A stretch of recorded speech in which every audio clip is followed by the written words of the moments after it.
latte makeup, coffee makeup, Milo Cube makeup, Starbucks makeup, UK soft girl aesthetic makeup, Atlanta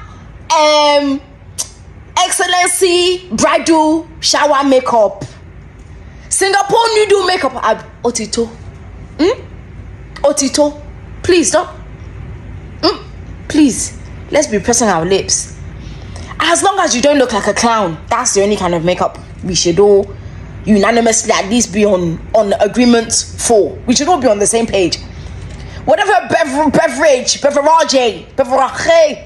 or as the French would say, makeup it is you want to do, whether it's hot chocolate makeup or latte makeup or kiniko makeup, just don't look like a clown. Sure, but don't be looking like a clown, like a circus on your face.